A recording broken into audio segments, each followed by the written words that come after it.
हुँ। सावधानी रखते हुए, अगर ज़हर को वैद्य शोध करके दे दे, तो रोग निवारण का हेतु होता है। अगर स्वतंत्र रूप से पा लिया जाए, तो वो मृत्यु का कारण बन जाता है। यद्यपि विषय सुख अज्ञान के कारण ही सुखद लगता है।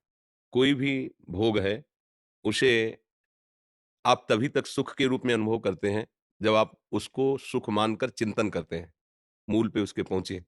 जैसे आपको कोई भी भोग है, खान-पान, किसी भी इंद्रिय का भोग है, पहले उसका चिंतन होता है और उस चिंतन में आप डूबते हैं, सुखद भावना करके।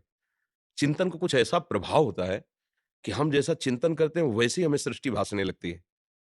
ये एक जादू है, एक माया का ऐसा आकर्षण है।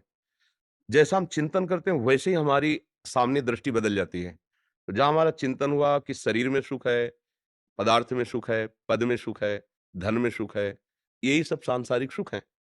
अगर चिंतन ना हो और फिर आप किसी सुख को भोग करके उसका सुख का अनुभव करके बताओ, तो हमें डायरी पास रखो और आपका हम चिंतन खींच लें, भय द्वारा या प्रियता द्वारा, तो आपको कहीं सुख नहीं मिलेगा। कई बार हमने सत्संग में, एकांतिक में भी कहा है कि जैसे किसी व्यक्ति को कह दिया जाए कि तुम जितने सुख चाहते हो, मैं सब तुम्हारे सामने रखता हूँ। ये पूरा मकान है, इसके अंदर हर सुख तुम्हें मिलेगा, जो चाहोगे, पर तुम्हें हम फिर शाम को गोली मार देंगे। डायरी पेन रखना और भोग करके हर सुख का निर्णय बताना। किसी भी सुख में उसे कोई सुख का अनुभव नहीं होगा। क्यों नहीं हुआ? क्रिया तो वो कर रहा है, क्योंकि उसका चिंतन आपने खींच लिया। अब चिंतन उसका मृत्यु में पहुँच गया कि अब उसको कोई सुख नहीं मिलेगा। ऐसे ब्रह्म ऋषियों ने, महात्माओं ने अपने चित्त को प्रेम के द्वारा भगवान में अर्पित कर दिया।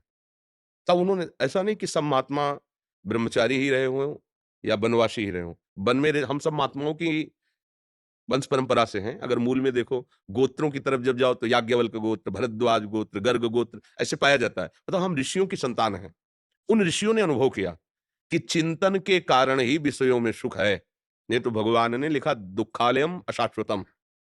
मृत्यु लोक में हर प्रकार से भोगने पर परिणामता दुःख ही मिलता है और अशाश्वतम, परिवर्तनशील और नाशवान है। तो जो परिवर्तनशील है, नाशवान है, दुःखमय, उसमें हमें सुख कैसे भासता है? अज्ञान के कारण। अज्ञान का स्वरूप क्या है? इस देह को मैं मानना। जब तक हम देह को पुरुष भाव से नहीं स्वीकार करेंगे, तब तक स्त्री शरीर में आकर्षण नहीं होगा। जब तक हम अपने को शरीर नहीं मानेंगे, तब तक किसी भोग को हम अधर्म पूर्वक सेवन नहीं कर सकते। ये शरीरा अभिमान ही अज्ञान है। अगर अब हम चिंतन को, जो आपने कहा विषय सेवन करते हुए हम कैसे भगवान को प्राप्त कर सकते हैं कि भक्ति भी चलती रहे और विषय सेवन भी चलता रहे। उसके लिए चिंतन, भक्ति का स्वरूप बाहरी नहीं होना चाहिए। इसके लिए इसके लिए चिंतन होना चाहिए। पहला, मैं जैसा भी हूं, प्रभु का हूं। एक एक शब्द याद रखना, तो बिल्कुल फाइनल पे पहुंच जाओगे। मैं जैसा भी हूं, मैं ऐसा हूं ऐसा नहीं कहता। मैं भगवान का भक्त हूं, मैं जितेंद्रिय हूं, मैं पवित्र हूं, मैं तपस्वी हूं, मैं भजनानंदी हूं, ऐसा कुछ नहीं।